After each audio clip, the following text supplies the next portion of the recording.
開始會議。 Members will form the quorum and it's also the appointed time and I call the meeting to order. 第一樣嘢徵詢係委員意見，使唔使重選主席先？ First, I'd like to ask members whether we would need to elect a new chairman. Re-elect a chairman? No. Okay, second.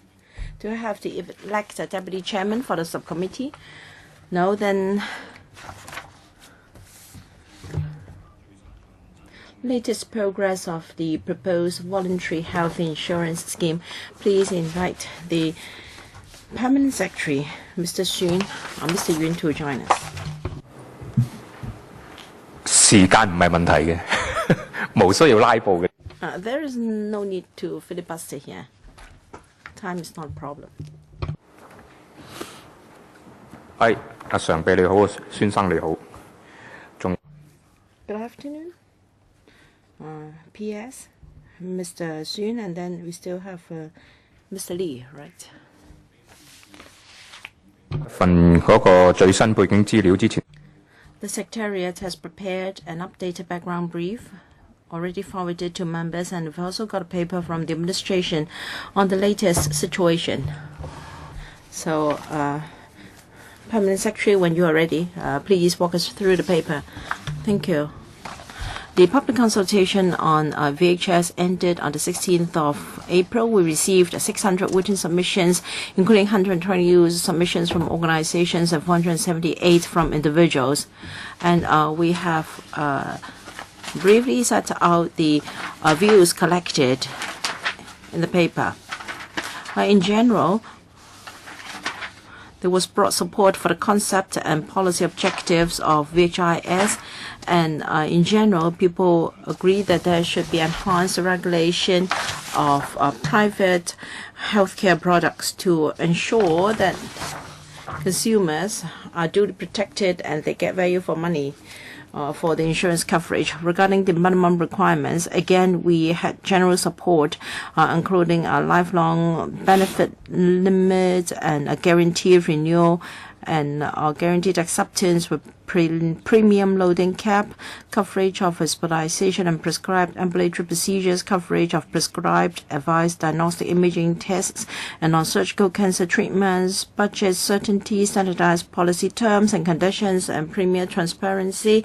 Well, we have the support of the community in general in the above-mentioned factors. Regarding guaranteed acceptance with premium loading cap, some respondents suggested that there should be greater flexibility given to insurance companies to suit the needs of different consumers, in particular those who have already existing coverage. We should offer the flexibility of products lower than the minimum requirements so that premium could be lower. And for coverage for pre-existing conditions and portability, views are rather diverse. Some felt that the requirement of coverage of pre-existing conditions was very important for those with prior health conditions. However, there were concerns that this would greatly enhance the premiums, making it not attractive for the healthy. And some suggested allowing case-based exclusions so that customers with higher health risks may choose to take a policy with a low premium. As regards portability, there were views that this would promote competition. However, there were concerns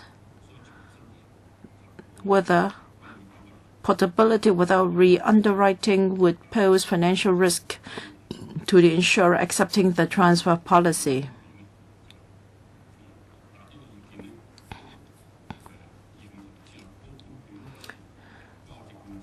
Most agree that there should be that high-risk objective.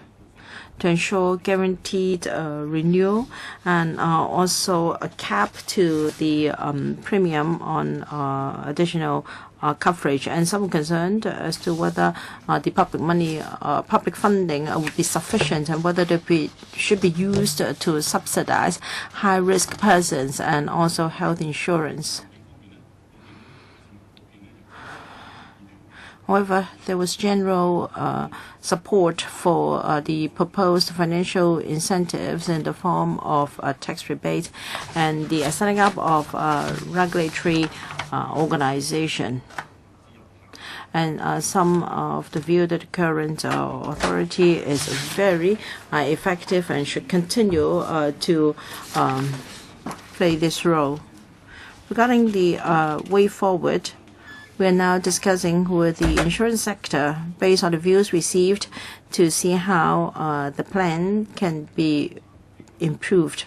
For the insurance sector in general, they supported the policy objectives to provide enhanced health insurance protection, but they were concerned about some of the specifics in the plan. For instance, whether whether exclusions could be retained so that people could take out insurance coverage at a lower premium.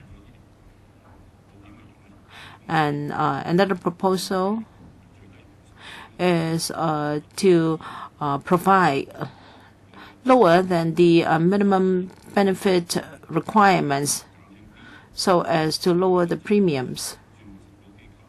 And portability and cost sharing restrictions.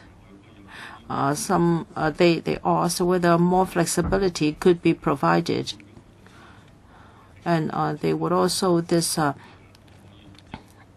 whether there can be more flexibility in the implementation of no gap or non-gap arrangement. And they asked whether higher-end products could be subject to a less stringent set of requirements. We have more or less completed our discussion with the insurance sector, and I think we should come to a consensus very soon. Our plan is to conclude the discussion as soon as possible and to map out the way forward in the report of the consultation. And we are now preparing in tandem the consultation report on regulation of private healthcare facilities.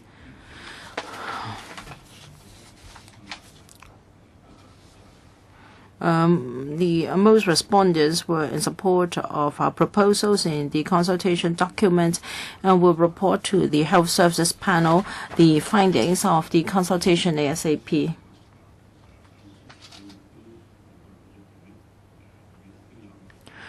Chairman, you mentioned a number of questions raised by members previously, and we have provided a response under agenda item number 3. Thank you. All right, 3 minutes each, just for questions. So members, you can use your time wisely. Dr. Kokaki, thank you. The PS has told us the progress, but my greatest concern is the timing. It's reported in the press today that there were views from the insurance sector that they did not support the 12 proposals in the document, and earlier next year there will be another round of discussions with the industry. That means this term, this council will not be able to discuss the final proposals. And secondly,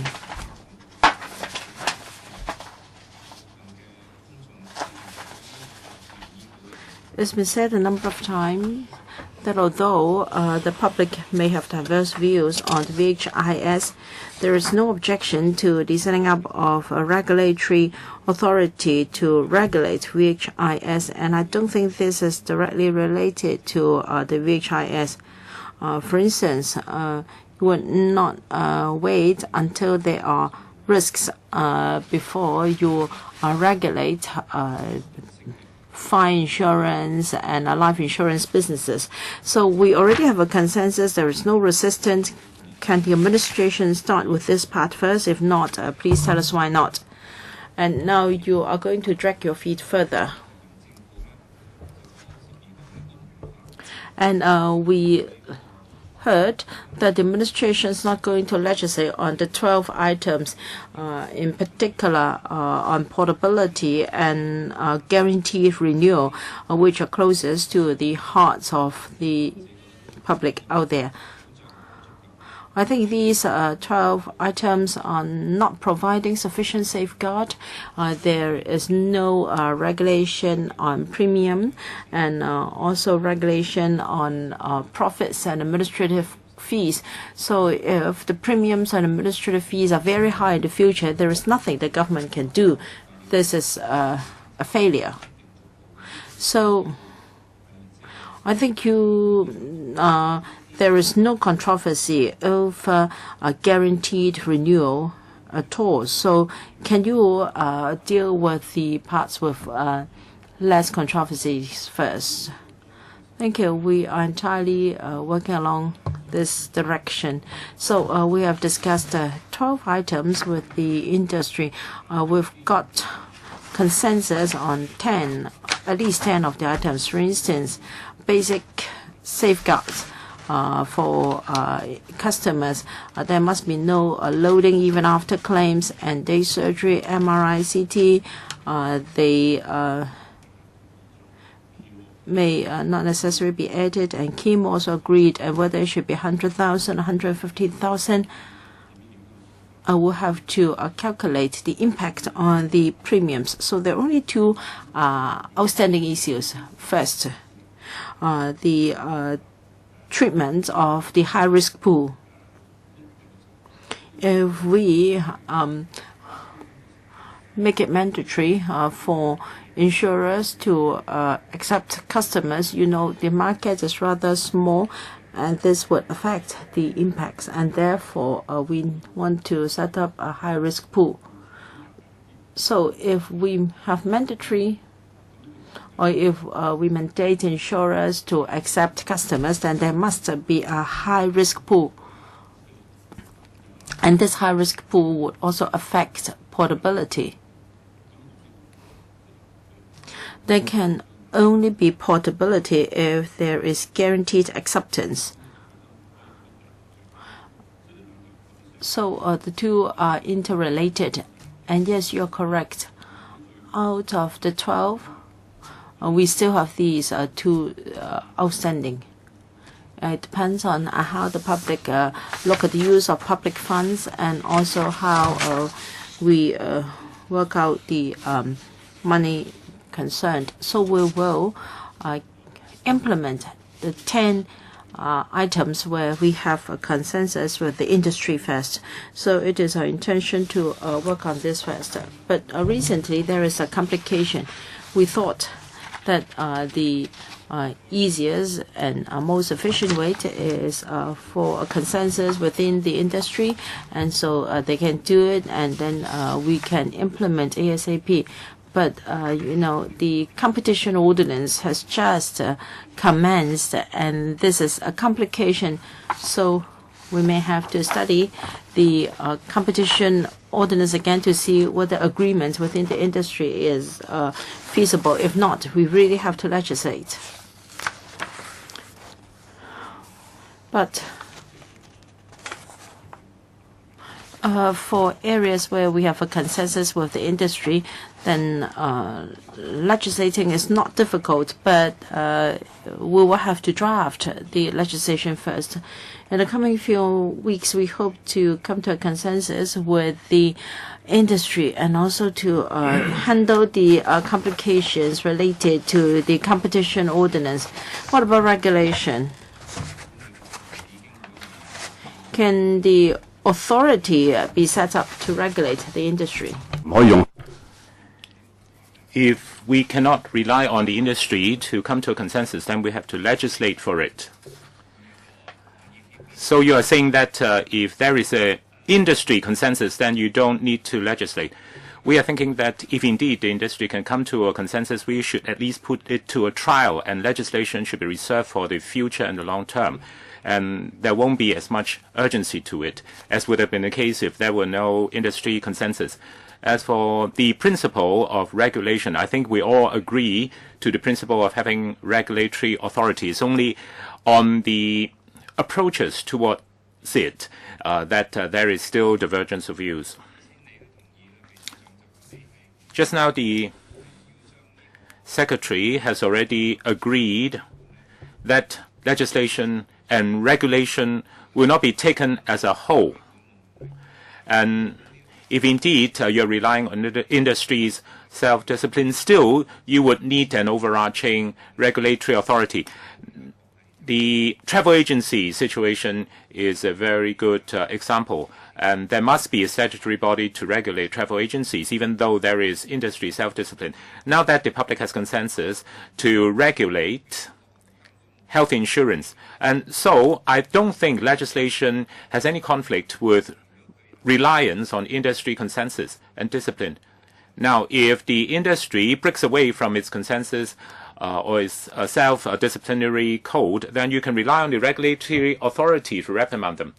Now, if indeed we rely on an industry agreement, i.e. the industry agrees that certain minimum requirements have to be met, because it touches on tax rebate, and that's why we must have a mechanism whereby we need to look at their policies and the bills to make sure that they are in order. And also, we are going to focus on handling individual complaints. At present, there is an authority on handling insurance claims. And so we have to consider whether or not to set up a separate authority or to enhance the jurisdiction of that particular authority. But we are leaning towards enhancing the present authority's jurisdiction. Okay, please wait for your next term. Mr. Poon, the Secretary has spoken on your plan to further take it up with the industry in 2016. The original timeline in the consultative document was the presentation of the bill to LegCo in 2015 and 2016 term, but you already explained why that is not likely to take place. Now, you just now mentioned that you're optimistic that you can get in touch with the industry in the coming 2 to 3 months. I'd like to know exactly where you are in terms of concrete progress. And secondly, you also explained that 600 submissions have been received, 122 from groups and 478 from individuals. But your papers are really quite vague on this. You say that some views are in support, or majority of the views are in support, and these are all very vague terms. I'd like to know in future when you release a report, is it going to be more qualitatively or quantitatively specific? Because different people may have different interpretation if the terms are too vague. And also, what's the timeline on your mind now? Just now you mentioned that the competition law might come up, and so exactly how your timeline is going to be at this point in time.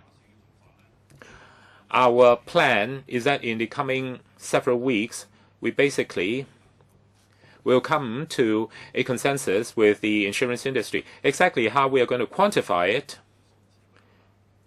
we are not going to put it down to numbers because it will be difficult. We are only going to rely on principles. We already mentioned the 12 minimum requirements, and 10 of them are to protect consumers. To give you an example,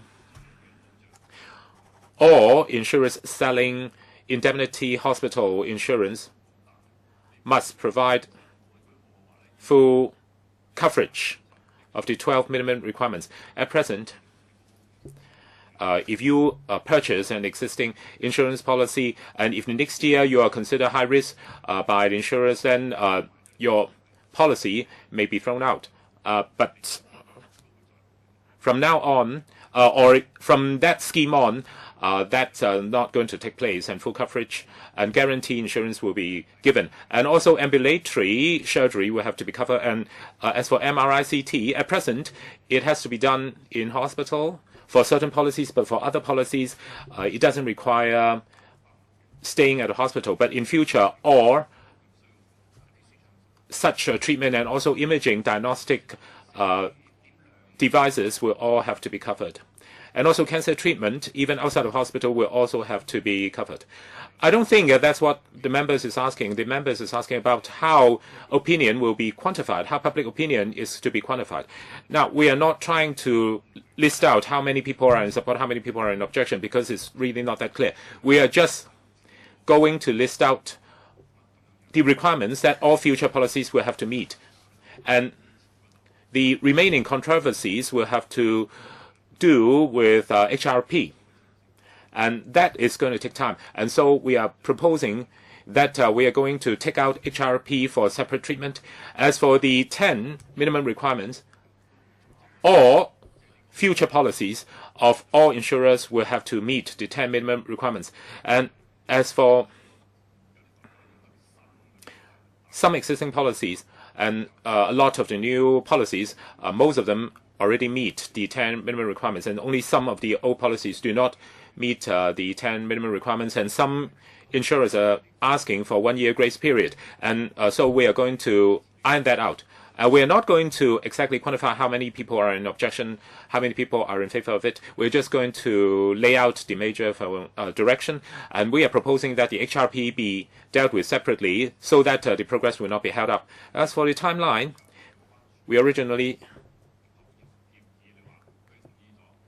are of the view that if the industry can come to a consensus or can rely on self-discipline, then actually this can be done within 1 year.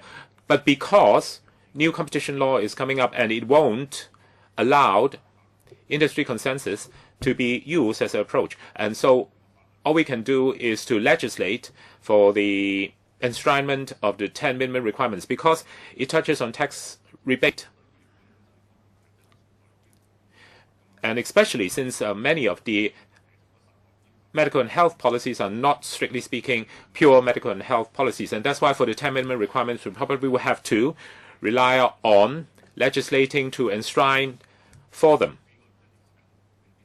in case industry consensus cannot be done. And if we want to legislate, then we have to draft a bill, and it's going to take more than just a few months.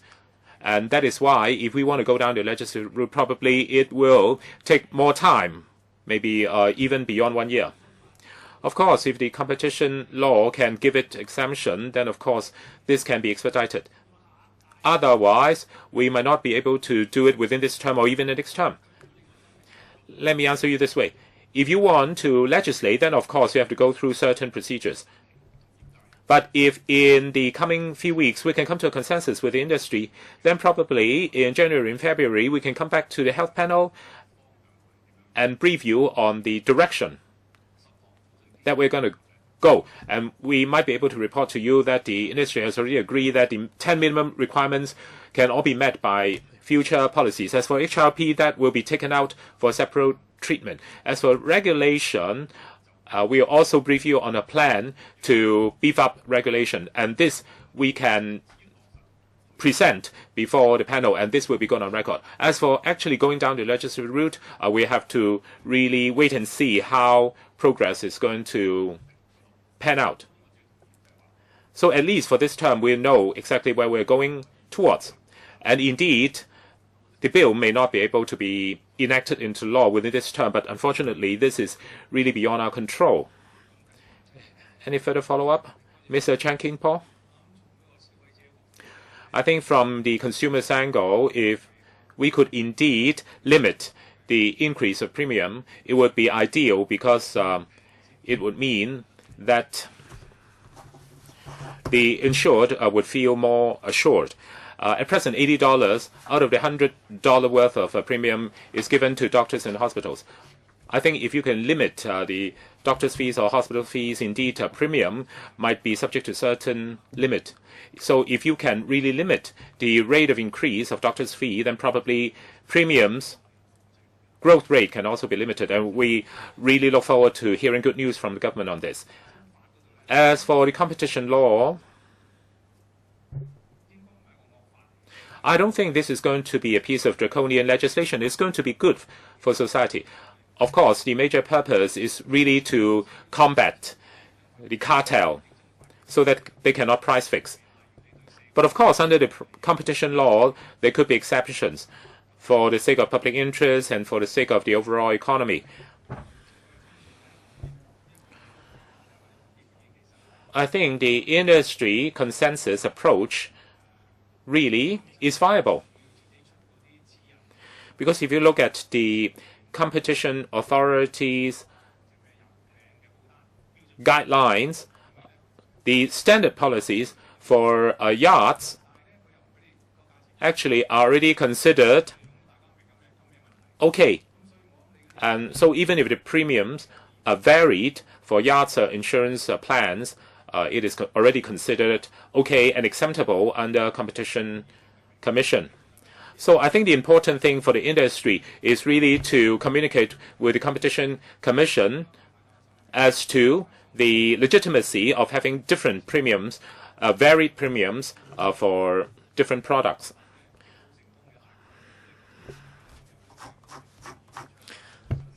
And the insurance industry really is interested in providing better products for society as a whole. And out of the minimum requirements, only 2 to 3 actually are still subject to controversies, unlike what some public reports are saying. And so I hope that you can go down the industry consensus route. Now, you originally only had a budget of $50 billion, and now the tax rebate offer really is not attractive enough. And also for regulation, you have to really keep the regulatory costs down. The lower it is, the more effective it is. Now, if you rely on industry consensus and industry agreement, actually it can really work, because individual insurance will all be interested in towing the industry consensus line, because if they fail to do so, then they will be reprimanded by the industry, or they will be boycotted by the industry. Should I continue to use up my 3 minutes, or should I go on and wait for an response from the administration? Is that I can wait for my next turn. Secretary. Now, first of all, concerning controlling fees and premiums, I think repeatedly I have already expounded the government principle. We are not going to regulate medical insurance premiums, or are we going to regulate doctors' fees? But it doesn't mean that we're going to turn a blind eye to it. It is all about supply and demand. Within the coming 6 to 7 years, the number of private hospital beds will be increased by 40%, and many new private hospitals will be offering packages for consumers. But of course, that is out in the future, and it's going to take some time. As for the review of regulation of medical institutes, the focus really is on transparency, and we have been communicating with a private hospital association, and the progress on our communication is very good. And the consensus is that for anybody to be admitted to hospital, unless it's a non-elective case, then at least an informed financial outlay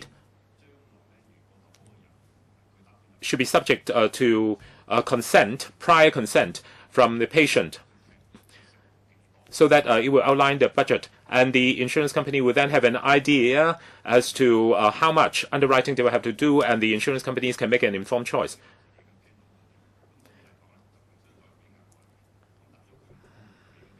And if indeed a person is opting for a hospital that is outside of the list of hospitals of the insurers, then that can be also subject to the same assessment approach. And so that a price mechanism can be clarified and price transparency can be enhanced. And as for MRICT, that doesn't require hospitalization. That can also be covered better. Because if it's without hospitalization, then such tests should be cheaper. And at present, many of the beds are used for MRI-CT tests. And if in future MRI-CT does not require hospitalization, then such beds can be released for other use. And so instead of regulating the premiums and fees levels, we are instead opting for such an approach. As regards competition ordinance, referred to by Mr. Chen, I think we have to be on the safe side. We must discuss with the Competition Commission first. Because the minimum requirements are not for ensuring competition, rather to provide safeguard for consumers. And so this uniformed minimum requirements are meant to help consumers. If the industry still thinks that it is a matter of principle, then we have no choice but to legislate on this matter.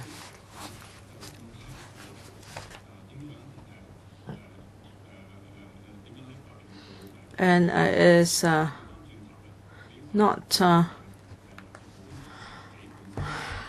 it's not that we've been particularly capable in discussing with the industry. Rather, these have come from the insurance sector, ambulatory day surgery, and also lifelong guaranteed renewal. I think we have to give credit to the insurance sector. They have done a lot to provide a level playing field for consumers. They've accepted this. And the complication is mainly from portability and operation of the high-risk pool. The sector has concerns about portability, and only these two have to be singled out for further consideration. As for prices, as I said, we have flexible arrangements in many areas.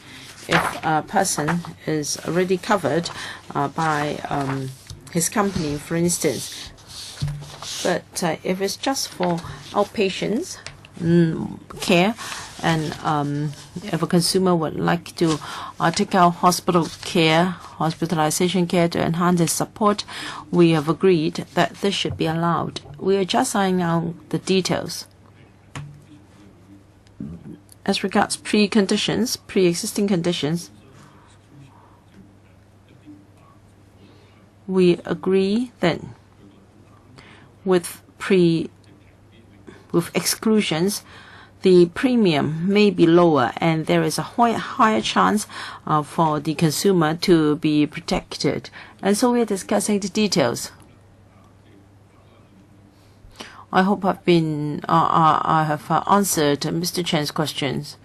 Mr. Yu Siwing, thank you.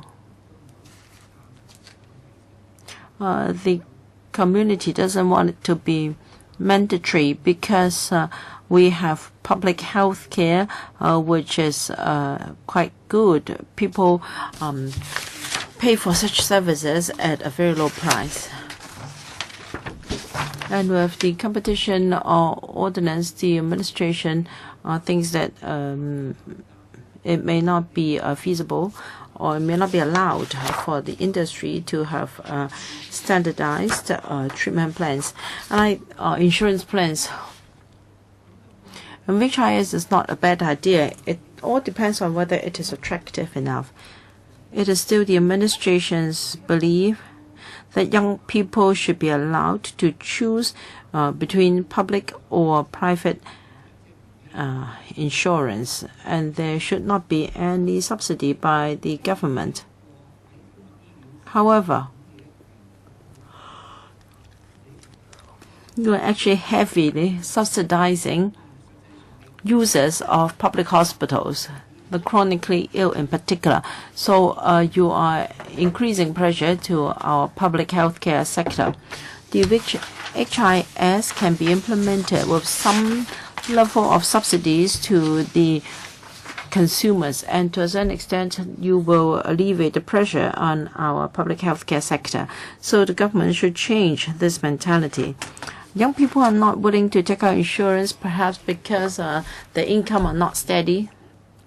They worry that they may have they may be unemployed and not able to continue paying the premium. Can the administration, for instance, help them to continue to contribute for a while and then for money to be repaid later?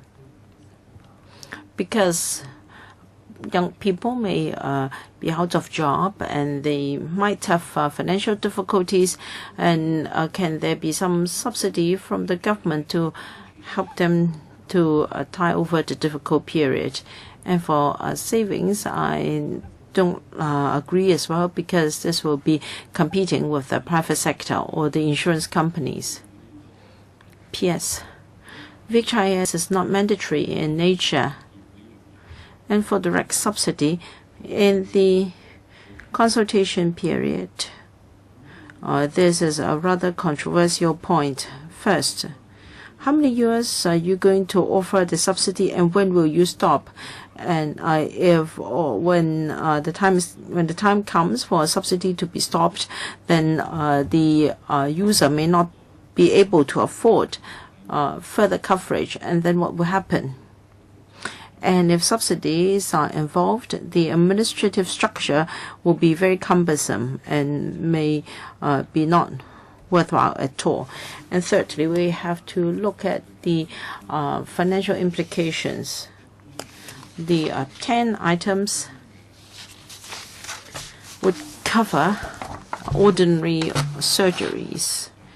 Then for young person about 20 years old, we're talking about $2,400, and towards late 20s, $2,000 to $3,000 per year. So it's just a few $100s per month. So, given that the figures are like that, how much do we have to subsidize? Now, if a person has difficulty in paying $200 to $300 a year, then how much and how long should we subsidize him? This is just like the high-risk pool, which is still outstanding. There is more or less a consensus within the industry.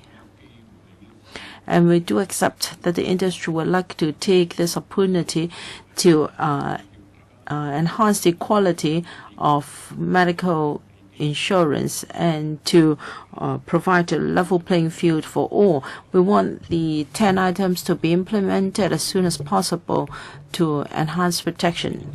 It doesn't mean that we are going to give up on these two, but we should consider it in the longer term. I think we all agree that people are concerned about higher premiums next year after a claim this year, and this can be dealt with very easily. And for MR and CT, well, insurance coverage is provided if it's a hospitalization plan. This will add to the premium and will make it difficult for doctors. It is in fact a diagnostic tool instead of treatment, and we've already addressed this. In future, all insurance plans would include such tests. So we want these to be implemented first, and for guaranteed coverage and also high-risk pool, I hope to deal with this later. We still have time. There must be a change in your mentality. You think that the government is paying a lot. You can draw a line for those who have been contributing for 10 years, and then you may offer some subsidies afterwards. Because a young person who starts taking out insurance in his early 20s, maybe come out of job when he is 30. So for existing policies, perhaps you can consider this possibility so as to encourage young people to join. Otherwise, people will or use your public health care. This is a rather complicated issue. We hope to deal with it separately. And you see that for new insurance plans offered recently, you can see that they are more or less in line with the 10 items where we have a consensus. So we like them to be implemented as soon as possible. And it's not that we are not going to do any more after this round. We will implement the 10 items first and then deal with the complicated issues later, so that we can very quickly implement things where there already a consensus within the industry, within the administration and the community. We should split out the more complicated parts and then implement what we've agreed first. And it's just that we have a technical issue with the implementation of the competition ordinance. We will discuss with the relevant authority again. Dr. Kwakaki, I think you have raised two new concepts, very different from the past. In the past, we agreed that a tax rebate should be provided to help low-income earners to take out insurance, although I have great reservations because you cannot limit the premium, the profits, and the administrative fees, and maybe a large part of your subsidies only end up in the pocket of insurance companies. So for grassroots, rather than for you to help them to take out insurance coverage, well, we've been handing out tens of billions of dollars in sweeteners when our public hospitals have a very long waiting list. So you provide some money and you can resolve the problems of grassroots. You are going to offer a tax rebate, but there is no control over the premium, the administrative fees, so on and so forth. So why don't you subsidize other forms of business? Why not if we patronize a Chinese, a Hong Kong-style cafe? And why not accident insurance? Why don't you subsidize me? When I do other things, why do you just subsidize this single industry? This is rather risky. Tax concession is a form of subsidy.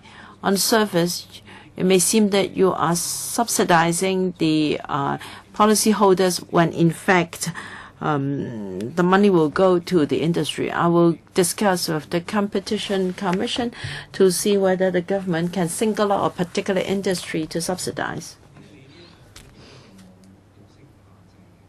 And there is no income limit or asset limit. For other forms of subsidies or grants, you have a means test, whereas here you haven't.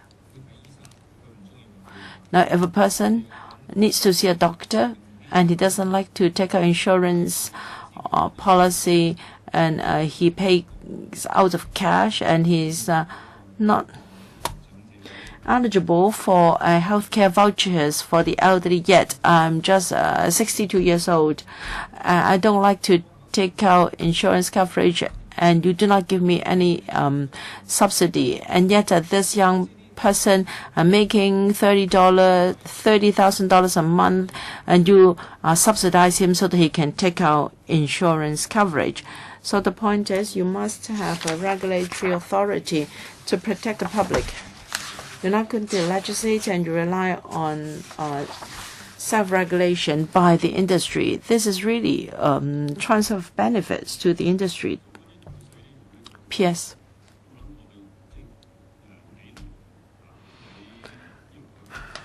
When we discussed healthcare reform and some of the issues.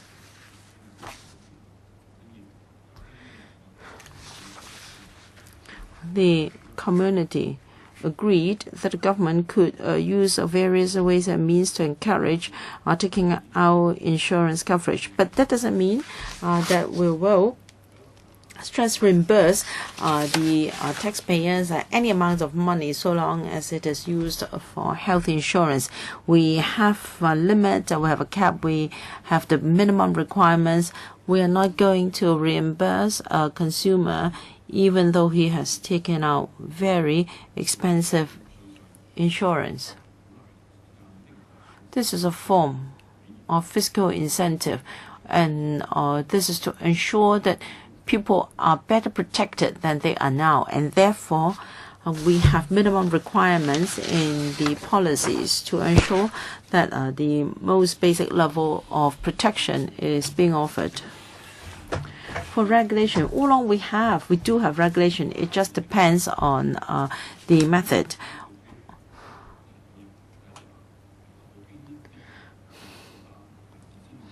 If there is legislation, we will ensure that we stipulate the kind of policies that can be eligible for any subsidy. Secondly, how reimbursement can be granted, and how to ensure that there will be better protection for consumers. So this definitely will be done. This is a matter of technicality. A fast approach is that the industry goes down the approach of industry self-regulation. That would be faster. And also there are insurance plans, especially targeting life-risking diseases, and those definitely will not be covered. And the insurance in future will only cover regular surgeries as hospitals and so on and so forth. And so the regulatory mechanism will definitely be there. It's only that if the industry relies on self-regulation as a regulatory mechanism, then the industry as well as the government in-house will set up a regulatory authority to come up with a better approach to deal with disputes, which is better than the present approach. Failing self-regulation by industry, then we have to go down the legislative route, and that's going to be more time-consuming, and that probably will be beyond 1 year. And that will be more forceful. And definitely, regulatory mechanism will be written into legislation if indeed it is being adopted. And so if the industry can come to a consensus, then of course, self-regulation can be put into place. And it's only that on top of self-regulation, we will have another level of regulation to supervise it. And if we were to go down the legislative route, definitely regulation will be enshrined in legislation. And by next month, when we come back to you, we definitely will come up with a recommendation as to how to enhance regulation. If indeed we recommend the legislative route, then definitely legislation will cover regulation. So definitely regulation will be enshrined in legislation if indeed we were to go down the legislative route. Now, I think this is a bottom line, because if you were to make use of taxpayers' money for subsidy, then definitely regulation has to be legislated for. Mr. Kwok, actually you are being quite long-winded here. Mr. Chen Kim-pong. Okay, I'll wait for my next turn. The industry does not consider tax rebate as the most important point, because whether or not there is tax rebate, the industry will want to provide a better service, more reasonable service, and a fairer and more transparent service. And if $50 billion, of course, is better than tax rebate, but we have done some surveys, and the citizens are saying that they feel that they are entitled to tax rebates. They are feeling that the government should encourage citizens to make plans for their future medical insurance and service. And also, if that is the case, if that is being done, then certain public hospital services can be released. And so citizens are very, very smart. And actually, a very high percentage of citizens being surveyed feel that tax rebate really should be provided, because that would save taxpayers' money and also so on and so forth. And so the industry is not really eyeing tax rebate because that really isn't the point.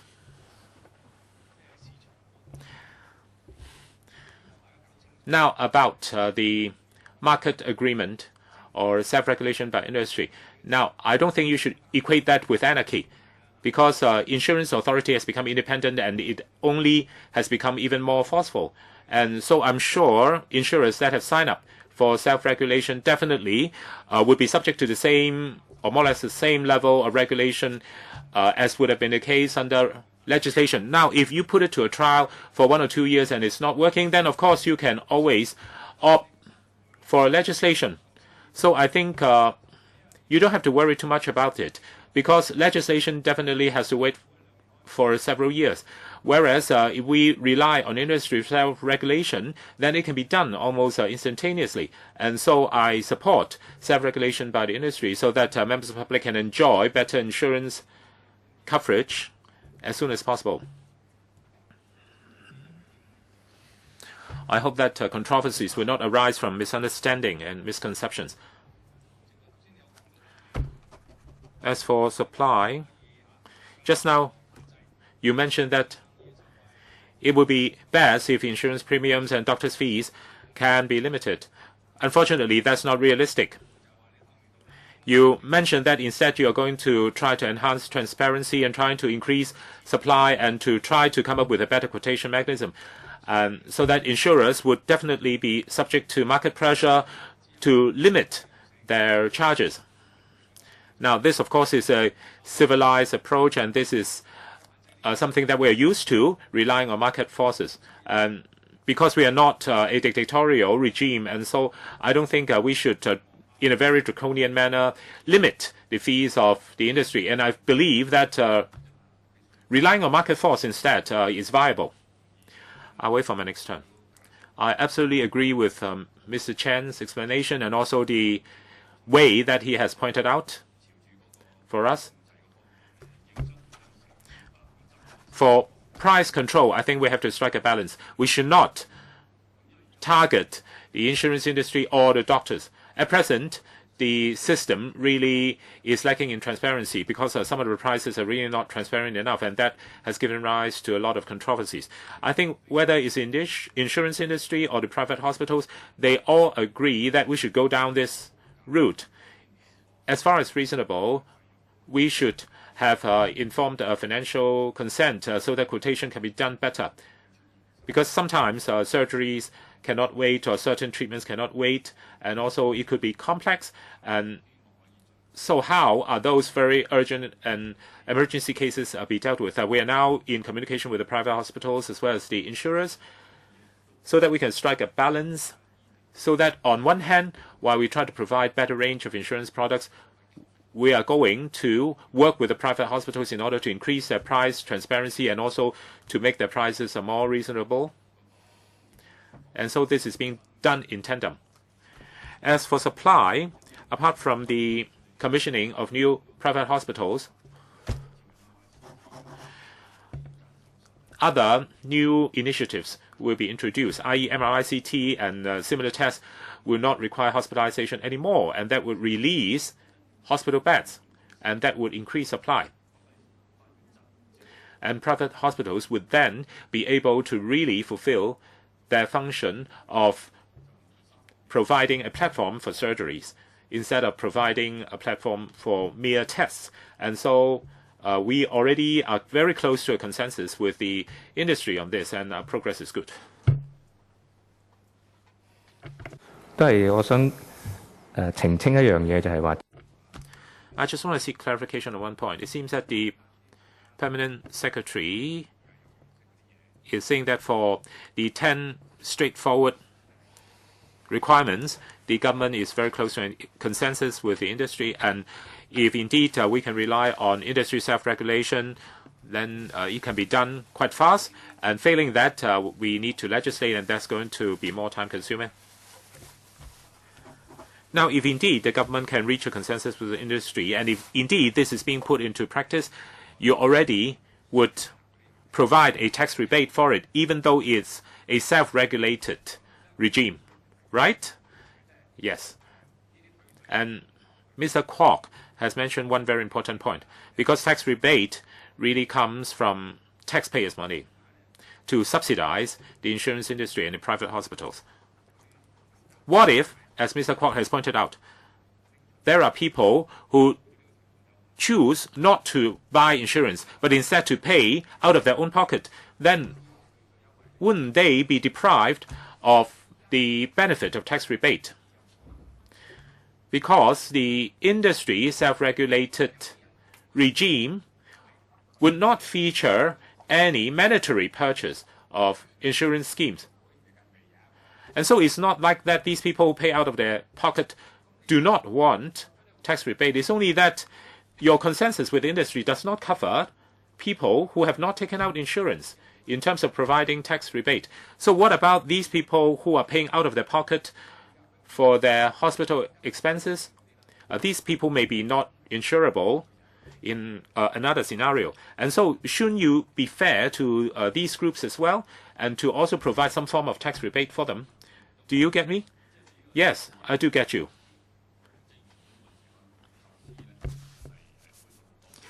Now, your recommendation would mean that the range of coverage would be much wider than our original concept. You are saying that tax rebate should be treated as an expenses and should be provided to everybody, regardless of whether that someone has taken out insurance. Now, in all our past consultations, we have taken note of the view that medical insurance is kind of different from other insurances, because medical insurance does not really give you any clear forecast of the risks to be covered. And that's why for medical insurance, we have to play safer.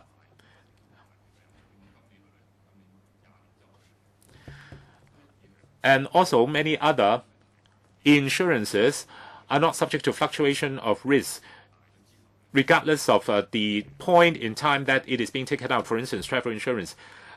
Because if you take out travel insurance today or 20 years down the road, it would be more or less the same to cover the same range of risk. But for medical insurance, it's different, because if a person waits for 20 years before taking out medical insurance, then his premium would have been much higher than if he were to take it out today.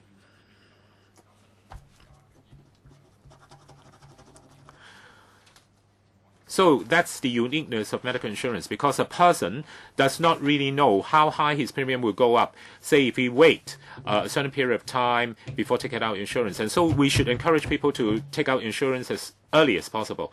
And also, most of the views that we've collected during consultation say that public opinion feels that citizens should be encouraged to take out medical insurance, and tax rebate should be one of the ways to encourage them to do so. So to respond to Mr. Chan's point, indeed, tax rebate is not something that the industry is asking for. It is really general public opinion that is asking for it. And I think the consensus is rather clear. Most people feel that the government should encourage people to take out insurance as early as possible when they are young. Now, even if they can afford to pay out of their pocket for surgeries or other treatments, they wouldn't know 20 years down the road how their financial positions will be, and whether their premium loadings would go up exorbitantly. And by then, if they decide to take out insurance, it would be too late. I'm not saying that the government should not encourage people to take out insurance as early as possible. I'm saying that under the scenario where you are relying on industry self-regulation, it won't really cover those who have not taken out insurance and in stepping out of their pocket for medical expenses. Now, these people will be left out of tax rebate, because if these people are left out of tax rebate, then the Equal Opportunities Commission may not let you go by, because these people might be considered to have been discriminated against, and these people may be outside of insurance coverage because of their age. And so you don't want to mess with Equal Opportunities Commission. I think one very clear opinion that we've collected is that majority of people feel that it has to be voluntary. It cannot be mandatory. And so it has to be a voluntary insurance scheme. And indeed, some people, for one reason or another, may not be able to take out insurance. And that's why when we're talking to the industry, we have already made allowance for flexibility, i.e. exclusion. So exclusion is being recommended as an approach to deal with flexibility, so that people may not be able to take out regular insurance, but they may be able to take out certain irregular insurance that will be looked after by the exclusion principle. We still have 2 more papers, and 2 members would like to ask questions. I think after them, we'll go to the next paper. Dr. Kwakaki.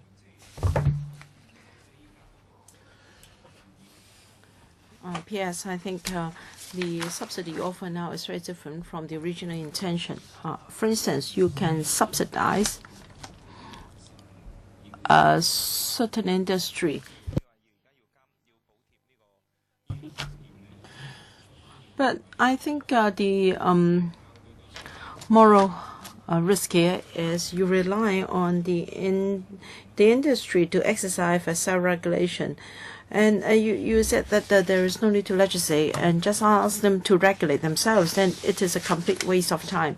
I'm not for or against you're subsidizing a particular person, but if you are subsidizing an industry which is free from regulation by the law, this is a very high risk move, because this would mean less money going to the public coffers. And I'm not asking you to give protection to everyone who wants to see a doctor. For those who are over 65 years old, they are not given any money to do a health check, a medical check every year. For the elderly health centers, they have to wait for 48 months. This is shameless. And old man who is 65 years old is not entitled to the health care vouchers yet. Perhaps now you can have some specific items. You're saying that you can just take out insurance coverage from companies A, B, or C, and you give them subsidy. Now, it's just like this example. You buy iPhone, you get a tax rebate. If you buy Samsung, you're not entitled. You may say that because iPhone specifications really suit our objective, I think you can expect riots tomorrow. And Vincent Fang was here, and he might ask, why don't you give any subsidy for purchase of a new suit and not for buying a new car? You have given up statutory regulation. This is very risky. Now, the CE election will be soon, very soon. I don't know whether you have been pressurized by some member asking you to give a tax rebate. They will queue up and tell you that their industry is very important and we are for local culture economy, and you should also offer a debate. Now, you should take care of needs of the elders, for instance, an eye operation, a joint replacement. Now, if you offer rebate for such items, then it will be more reasonable. You are subsidizing the insurance industry under your proposal. P.S. During our consultation, the majority of the community were in support of getting a tax rebate so as to encourage people to take out health insurance. We also like to take this opportunity, since people are willing, and given the very special nature of a health insurance, people should buy it as early as possible. in return, we get a lot of benefits and protections for consumers, and there will be a high degree of transparency. Cancer treatment and emergency operations and so forth, these are very good safeguards for consumers. While our views are very different, I must say that the insurance industry is highly competitive.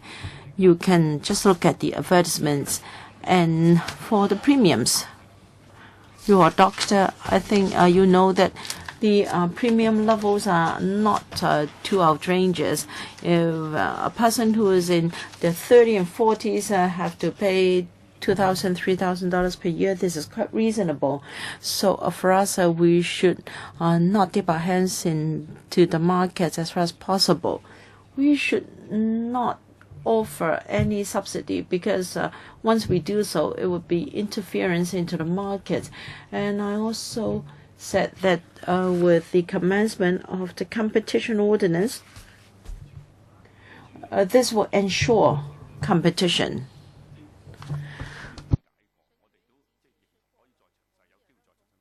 And as Mr. Chen said, even if we rely on agreement or consensus within the industry, it is highly reliable and binding. Now, and we will keep our eyes on the industry. Yes, we allow flexibility, but once there is a problem, the legislation is there always ready.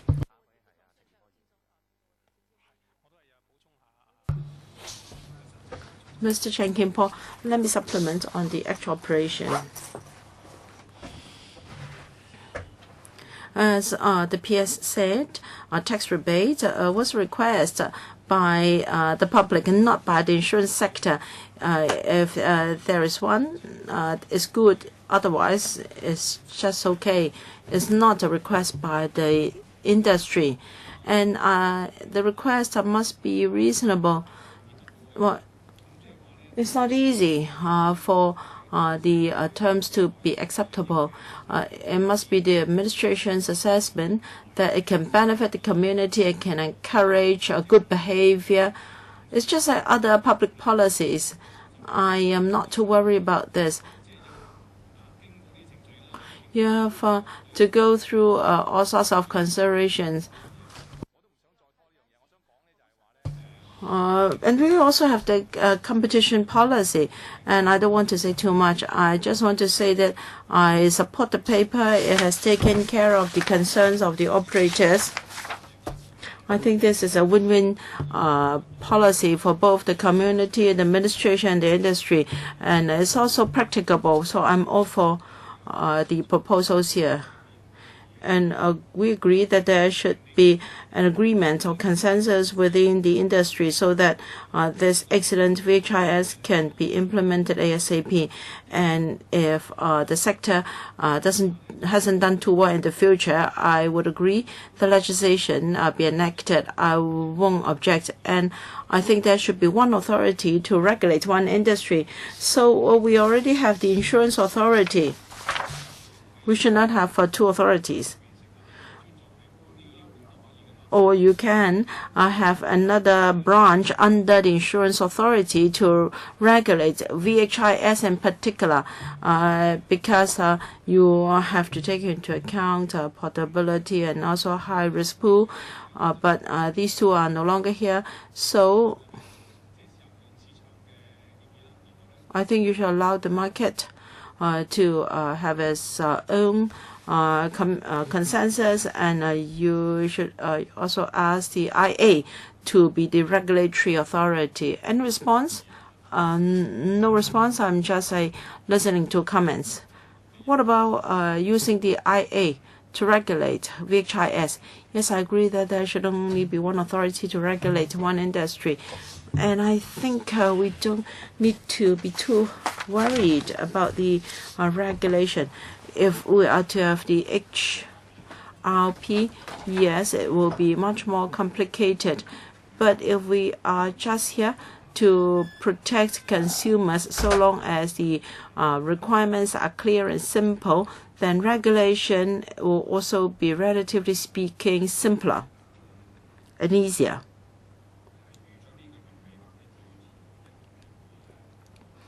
So you plan to give a detailed report by the end of January? I hope it will be in February. So you will have a proper consultation document. Yes, to explain. That will be the way forward. There won't be the details. Now, I think the document should be rather clear, because you have had many rounds of consultation. So we have to discuss with the industry and set out all the requirements very clearly, and we also have to overcome the complications posed by the competition ordinance. Let's move on. We have an outstanding item from the last meeting. We have got 2 letters from the administration.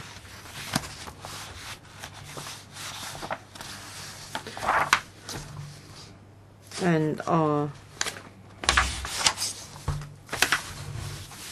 manpower projection, and perhaps you can go through both letters in one go. Thank you. Yes.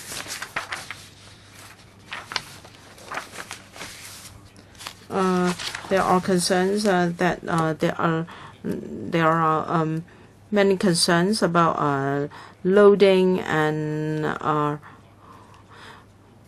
we did a simple market survey, and I think the figure is not too high. It's around 10 to 20%, because these people have pre-existing conditions. So it's just for members' information. And members are concerned about inflation within the medical sector, medical and healthcare sector. By 2040, what would be our projection of healthcare inflation? We adopted 3.5%, and members asked us to elaborate. Now, this is a rather complicated issue, given that the projection is on such a long term. It is indeed very hypothetical, and we used the views of the consultants, and we also use objective data. In the past few years, the inflation in Hong Kong ranged between 2 and 4%, and an increase in premium around 5%. So, assuming that its medical inflation rate is 2.0%, so you adopting 3.5% per annum is already a very conservative figure.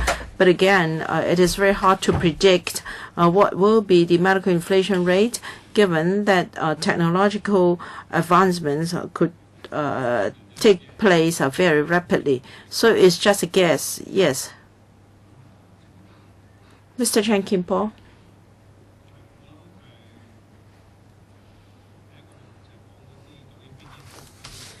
So the first item is on conditions where loading has to be added, and it's also hard to confirm whether the statistics were accurate or not. In fact, for insurance companies, they tended not to provide insurance to these cases at all. While I have no evidence to rebut your guess here, I accept it. And for medical inflation rate, 3.5% is quite a bit high figure. So you're talking about a very long projection period. So you said that the inflation rate can be close to 10%. No, inflation rate the normal inflation rate is about 4 to 5%. 4 to 5%? Yes. And we have to be careful. And my greatest concern about medical insurance is in the coming 2 to decades. People's greatest concern is what will be the increase in premiums in the future, because the development and research of new drugs and technology can be very high, and for various reasons, the medical inflation rate would be higher than the general inflation rate.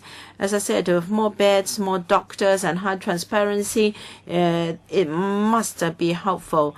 And I don't think it is possible at all to cap medical expenses or medical costs. So why don't we consider other alternatives, including to increase greatly the supply of hospitals, doctors and beds, and also the provision of package fees? A very simple response. I cannot totally agree with Mr. Chen. Now, for medical inflation, actually, it is in two parts. The first part is really beyond our control, i.e. new treatments, new technologies, and new devices, and so on and so forth. And that part of the inflation really is beyond our control, and we cannot touch it anyway. The other part actually is controllable, i.e. supply and demand. Within the present system, certain prices are not transparent enough, and we can enhance the transparency. And thirdly, for certain simple operational inadequacies, for instance, MRI, ICT procedures all require hospitalization, and day surgeries all require hospitalization before they can be covered. Now, such can be tweaked, can be adjusted. And so we want to adopt a pragmatic approach. We will deal, first of all, with the controllable part of the inflation. And the figure of 3.5 is conservative. If, in theory, we can already take care of the controllable part of the inflation, it already helps a lot. For instance, day surgeries will no longer require hospitalization, and also a great increase in supply of hospital beds. Now, that is something that we can do. Mr. Kwok, I've got two questions.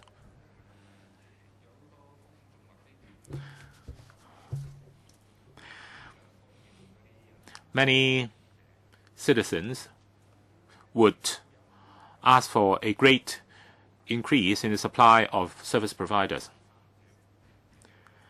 Has the government looked into the risk of third parties payer, i.e.,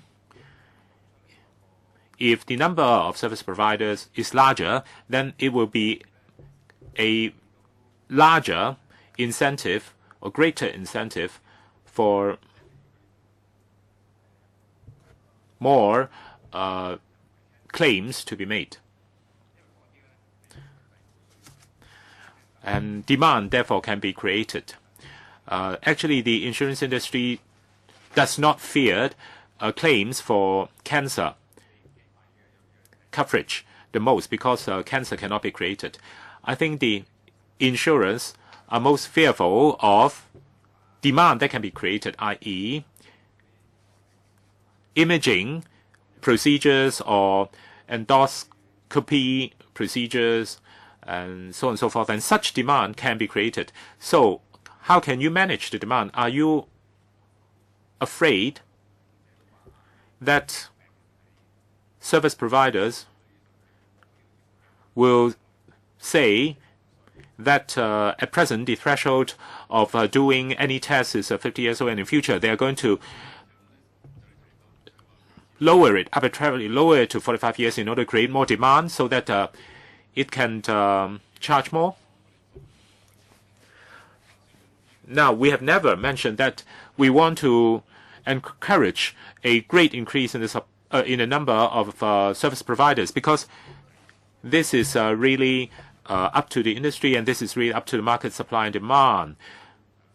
For instance, university places are really managed by the UGC and so on and so forth, and it is being subject to a certain level of management. And so we've never mentioned that the number of service providers should be increased greatly. And so I really have to make it clear. And That's why our simulation of medical manpower increase projection is to help us to have an idea as to what should be the balance between supply and demand in medical manpower in future. As for demand creation and demand management, indeed, this is something we are concerned about, and that's why we have talked to the industry about the possibility of co-payment. At present, certain insurance policies would actually create demand and would encourage people to take out tests that may not be absolutely necessary. And that's why we are recommending that co-payment be 30%. If in future this can be administered well, once the minimum requirements are straightened out, the insurance companies would manage the demand themselves. At present, the insurance companies are already starting on health management. Now, even though private doctors' fees are quite high, and the insurance companies are aware of the fact that if indeed the insured can do a better job with health management, then it can lessen the pressure on the hospital system and on the insurance system. And that is why we need to go down the route of public education and publicity, so that members of the public can be educated as to the problem of lacking in health management and also in the creation of superfluous demand. Okay, you just now said that you weren't going to create a large number of new service providers, but really it's subject to opinion. There are some people who feel that in 2 to 3 years' time, certain medical school graduates will not be able to land a job, and so they will be forced into the private hospital market. So it's a matter of opinion. But the problem, or the bottom line, is that you really need to increase the transparency of the basis of your projection. And so it brings us down to how exactly did you go about projecting and assessing future medical manpower supply and demand. And of course, the hospital authority is relying on historical figures, in part for the projection, and you have also commissioned the Hong Kong U to do a manpower survey to project future manpower needs.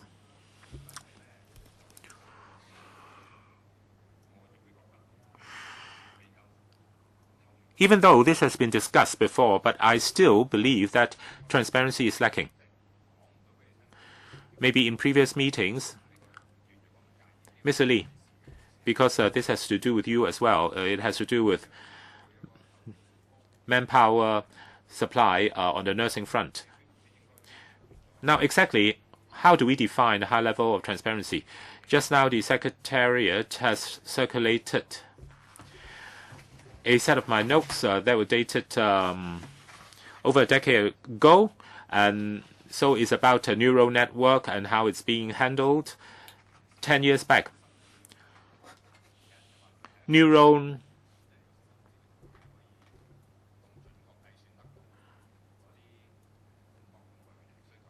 network manpower projection, some people considered to be done totally in a dark room without any transparency. Be that as it may, they have a simulation model and a certain formula for mathematical projection for manpower supply. So on the back of such a formula, all they need to do is to input the raw data into the computer model, a very simple one. And if you look at the chart at the last few pages, then you know that first of all, there is a framework, and then they have a formula, and then they can work out an approach to sort out the variations, the variances, as well as the weightings, and also the transfer or conversion parameters. Now, I hope that you can do the same for this committee,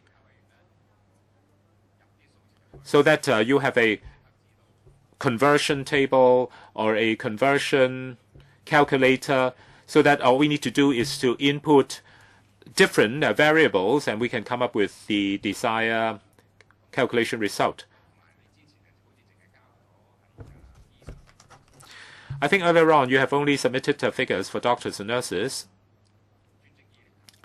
but for the other medical professions, you have yet to supply us with the projection figures and also the basis on which such projection is being made. I think it's now time for you to do so. After you have tendered such statistics, probably you won't be able to do it this time. By next meeting, I hope that you'll be able to let us know what exactly is a dynamic projection or assessment. Say by 2018, 100 medical school graduates cannot land a job.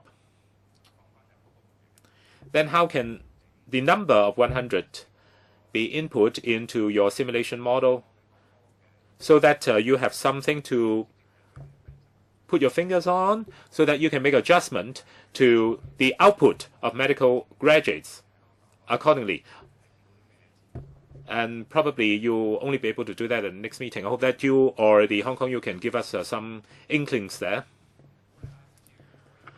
While I do not encourage filibustering, I don't think we should drag the meeting out to 4:30 without good reason. So do you have anything to ask? No. I think we've got some business under housekeeping category. This subcommittee has been in existence for 3 years already, and we have to apply for an extension of its tenure. And the House Committee has already given us approval to extend our tenure to the end of October, end of December. And beyond that, we have to suspend our work and getting in the line for application for renewal. And so probably we won't be able to work in January, and we can only pick up where we leave off in February. And also our term of office for this term of legislators is coming to an end already. And so if you want to fight for anything or ask for anything, you have to really beware of the deadline. Okay, so let's wait the government to come to us with further information, and let's await any news on the communication between the government and the industry. Now, I don't know whether there is any political agenda behind it, but let's see whether they can really secure the tax rebate approach. And also, I hope that your manpower projections can be made more transparent, so that we are let in on the basis on which your projections is being made. Mr. Lee Kuan Lun, nothing from you? Okay, so let's call it a day.